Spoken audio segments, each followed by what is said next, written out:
Hello friends, स्वागत है अपनी प्रज्ञा नोट्स एंड क्लासेस में। हम कर रहे थे उत्तर मध्यकालीन काव्य प्रीवियस पेपर को सोल्व, और जिसका कि आज फाइनल पार्ट है। तो 62 से लेकर 100 तक हम आज सारे क्वेश्चन सोल्व कर लेंगे। और एक बात और कहना चाहूँगी मैं कि हमें हमेशा याद रखना चाहिए कि जो विद्यार्थी पुराने प्रश्न पत्रों को समझ लेता है उसका आधा एग्ज़ाम उसी दिन क्लियर हो जाता है। तो आज हम उसी सफलता की ओर एक और कदम बढ़ाएं और आगे के क्वेश्चन सॉल्व करते हैं। क्वेश्चन नंबर 62 प्रश्न है, श्रृंगारकालीन काव्य में नारी कोई व्यक्ति या समाज के संगठन की इकाई नहीं है, बल्कि सब प्रकार की विशेषताओं के बंधन से यथासंभव मुक्त सविलास का एक उपकरण मात्र है। तो ये रीतिकालीन काव्य प्रवृत्ति के विषय में कहा था डॉक्टर नगेंद्र ने। इसका उत्तर है डॉक्टर नगेंद्र, क्योंकि उस समय जो काव्य रचना हुई थी उसमें स्त्री को केवल भोग विलास की एक वस्तु मात्र समझा गया था। तो उसी संदर्भ में इनका ये कथन है, डॉक्टर नगेंद्र का कथन है। ये उत्तर हो जाएगा हमारा ए। अगला प्रश्न है, रामचंद्रिका किस प्रकार का काव्य ग्रंथ है? तो रामचंद्रिका एक महाकाव्य है और जो प्रबंध शैली में लिखा गया है। ये प्रबंध काव्य ग्रंथ है। अगली पंक्तियां देख लेते हैं। पाहन हो तो वही गिरि को जो, कियो हरि छत्र पुरंदर धारण। जो खग हो तो बसेरो करो मिली, कालिंदी कुल कदम्ब की डारन। तो ये जो पंक्तियां हैं ये कवि रसखान के सवैये से ली गई हैं, और कवि रसखान ने कहा है कि पाहन हो तो वही गिरि को जो, हरिछत्र पुरंदर धारण। ये भगवान कृष्ण के अनन्य भक्त थे और इन्हीं की ये पंक्तियां हैं, इनके सवैये से ली गई हैं। प्रश्न है, बिहारी ने अपनी रचना में किन छंदों का प्रयोग किया है? तो बिहारी जो है, बिहारी सतसई के लिए प्रसिद्ध हैं और मुख्य रूप से इन्होंने दोहा छंद का प्रयोग किया है, लेकिन कहीं कहीं पर सोरठा भी मिलता है। तो इसका उत्तर हो जाएगा बी, दोहा और सोरठा। मुख्य रूप से इन्होंने दोहा छंद का प्रयोग किया है, लेकिन सोरठा भी कहीं कहीं मिलता है। उत्तर हो जाएगा बी। अगला प्रश्न देख लेते हैं। केशव की कौन सी रचना काव्य शास्त्र से संबंधित है? तो काव्य शास्त्र से संबंधित जो इनकी रचना थी, कवि केशव की कविप्रिया और रसिकप्रिया दोनों ही जो ग्रंथ हैं वो काव्य शास्त्र के लक्षण ग्रंथ हैं और दोनों ही काव्य शास्त्र से संबंधित है। लेकिन मुख्य रूप से जो अलंकार शास्त्र पर आधारित इनका ग्रंथ है वो कविप्रिया है। तो यहाँ पर उत्तर हो जाएगा हमारा कविप्रिया। अगला प्रश्न है, बिहारी और देव पुस्तक के लेखक का नाम है? तो बिहारी और देव पुस्तक के लेखक का नाम है पंडित कृष्ण बिहारी मिश्र। और इसमें ही एक और प्रश्न आ जाता है, तो कंफ्यूज नहीं होना है। एक और पुस्तक है देव और बिहारी। तो बिहारी और देव पंडित कृष्ण बिहारी मिश्र की है, और देव और बिहारी लाला भगवान दीन की है। तो कंफ्यूज नहीं होंगे, दोनों बातें मैंने स्पष्ट कर दी हैं यहाँ। अगला प्रश्न है, रीतिकाल की कवि त्रयी है? तो केशव, बिहारी और भूषण को रीतिकाल के 3 प्रमुख स्तंभ माना गया था। तो उत्तर है इसमें बी। घनानंद के संदर्भ में निम्नलिखित मत किस विद्वान का है? विरोधाभास के अधिक प्रयोग से उनकी कविता भरी पड़ी है। जहां इस प्रकार की कृति दिखाई दे उसे निसंकोच इनकी कृति घोषित किया जा सकता है। तो ये घनानंद के विषय में कहा था आचार्य रामचंद्र शुक्ल ने। उत्तर हो जाएगा ए। अगला प्रश्न है, कवित्त रत्नाकर के रचनाकार का नाम? तो कवित्त रचनाकार इससे पहले भी चर्चा हुई थी कवि सेनापति के विषय में।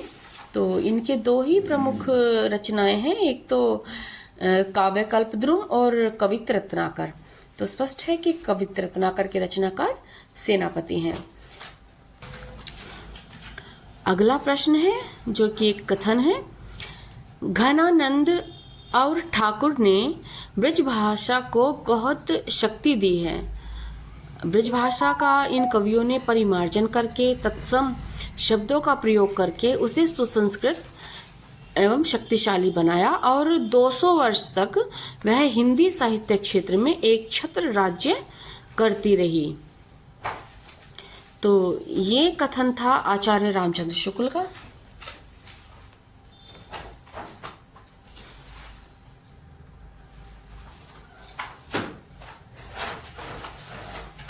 अगला प्रश्न है, एक दोहा है। नहीं पराग नहीं मधुर मधु, नहीं विकास इहि काल, अली कली ही सो बिंध्यो, आगे कौन हवाल। उपर्युक्त दोहा बिहारी ने किस शासक के संदर्भ में लिखा था? तो इससे जुड़ी हुई एक कहानी है। जो महाराजा जय सिंह थे वो अपनी नवविवाहिता पत्नी के प्रेम पाश में इतना ज़्यादा अपनी जिम्मेदारियों को भूल गए थे कि राजकाज की तरफ उनका ध्यान ही नहीं था। तो उनको उनके कर्तव्यों के प्रति जागरूक करने के लिए बिहारी जी ने ये दोहा लिखकर उनको भिजवाया था, जिससे वो अपने कर्तव्य के पथ पर दोबारा से तत्पर हो सके। तो वही दोहा है यहाँ पर जो कि बिहारी जी का लिखा हुआ है और महाराज जयसिंह के संदर्भ में उन्होंने इसे लिखा था। अगला प्रश्न है, भाषा में शास्त्र जड़ है, लोक गतिशील, अतः बिहारी की लोकप्रियता की वजह रीति सिद्ध रचना धर्मिता नहीं लोक धर्मिता है। लेकिन उनकी सत्सई में लोक धर्मी चेतना को अभिधार्थ के धरातल पर देखना सहज नहीं है, क्योंकि उसमें उत्तर मध्यकालीन समाज की सांस्कृतिक चेतना से संबंधित छंद बहुत कम है। उपर्युक्त कथन किस विद्वान का है? तो ये जो कथन है इसमें सारे ऑप्शन देख लेते हैं हम। Doctor Namvar Singh, doctor Nagendra, Shri Golendra Patel. तो इनमें से किसी का भी ये कथन नहीं है, क्योंकि ये जो कथन है ये डॉक्टर बच्चन सिंह की स्थापनाओं से मेल खाता है और डॉक्टर बच्चन सिंह का इन विकल्पों में कहीं कोई विकल्प है नहीं, तो हमारा उत्तर हो जाएगा डी, इनमें से कोई नहीं। अगला प्रश्न देख लेते हैं। निम्नांकित विचार किस विद्वान के हैं? केशव को कवि हृदय नहीं मिला था, उनमें वह सहृदयता और भावुकता भी न थी जो एक कवि में होनी चाहिए। तो ये कहा था आचार्य रामचंद्र शुक्ल ने कवि केशव के विषय में। अगला प्रश्न है, भूषण की काव्य भाषा थी ब्रज भाषा। महाकवि भूषण को भूषण उपाधि किस स्थान के शासक ने प्रदान की? तो महाकवि भूषण को ये भूषण की जो उपाधि थी वो चित्रकूट के राजा थे, जो सोलंकी राजा रुद्र शाह थे। उन्होंने भूषण को भूषण की उपाधि से विभूषित किया था। अगला प्रश्न है, केशव द्वारा वर्णित वह नायिका क्या कहलाती है जिसने अपने नायक की लंबी अवधि तक प्रतीक्षा की हो परंतु वह प्रकट होने में विफल रहा हो? इसका अर्थ है कि नायक ने नायिका को मिलने के लिए बुलाया और जब नायिका वहां पहुंची तो नायक वहां पर उससे मिलने नहीं आया, तो नायिका इससे अपमानित और दुखी अपने आप को महसूस करती है। तो उसी नायिका को कहा गया है विप्रलब्ध नायिका। विप्रलब्ध नायिका। अगला प्रश्न देख लेते हैं।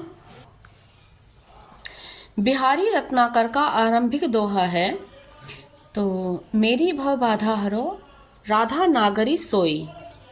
ये दोहा बिहारी रत्नाकर का आरंभिक दोहा है। अगला प्रश्न है, भय अति निठुर मिटाए पहचान डारी, याही दुख हमें जक लागी हाय हाय है। उपर्युक्त पंक्ति में कौन सा रस है? तो उपर्युक्त पंक्तियों में विप्रलंभ श्रृंगार रस है और वियोग श्रृंगार रस का ही दूसरा नाम विप्रलंभ श्रृंगार रस है। अगला प्रश्न है, किस रचना को नीति, भक्ति व श्रृंगार की त्रिवेणी कहा गया है? तो बिहारी सतसई को कहा गया है, क्योंकि इसमें नीति से संबंधित दोहे, भक्ति से संबंधित और श्रृंगार से संबंधित दोहे, तीनों प्रकार की भावनाओं से संबंधित दोहे हैं, तो इन्हें नीति, भक्ति व श्रृंगार की त्रिवेणी कहा गया है। बिहारी सतसई। अगला प्रश्न है, निम्नांकित पंक्तियां रीतिकाल की किस कवि की हैं, सुमेलित कीजिए। तो देख लेते हैं हम। छल के अति सुंदर आनन गोर, छल के अति सुंदर आनन गोर, तो ये घनानंद की पंक्तियां हैं। पहला, बैठी रही अति सघन बन, तो ये बिहारी जी की हैं। और बानी जग रानी की उदारता बखानी, ये केशव की हैं। कहाँ है केशव ये? तीसरा, देहु शिवावर मोहे शुभ कर्मन, तो ये पंक्तियां गुरु गोविंद सिंह जी की हैं। ये है नंबर 4, गुरु गोविंद सिंह जी। तो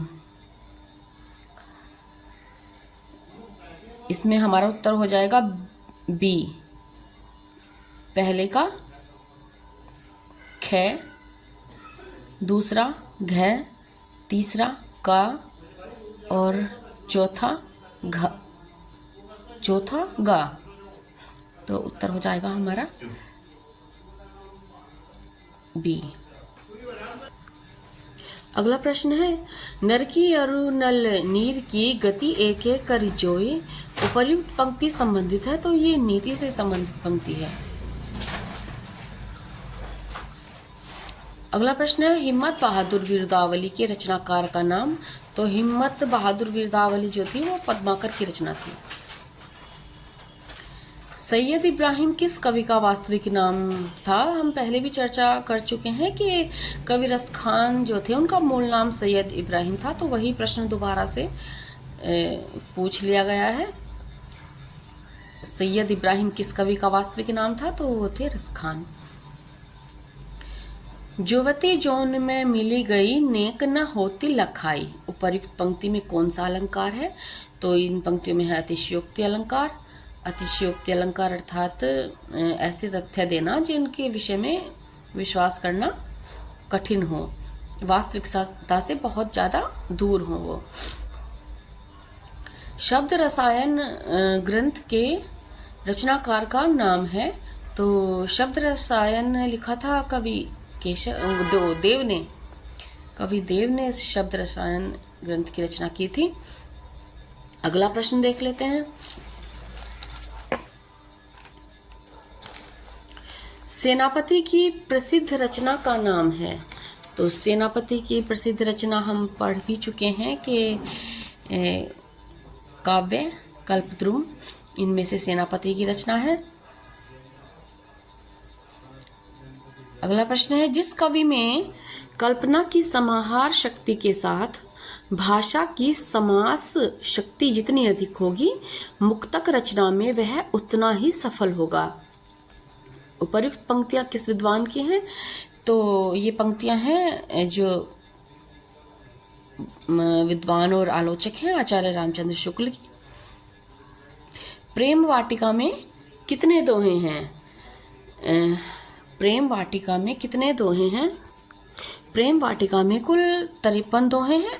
और प्रेम वाटिका किनकी रचना है? रस खान की।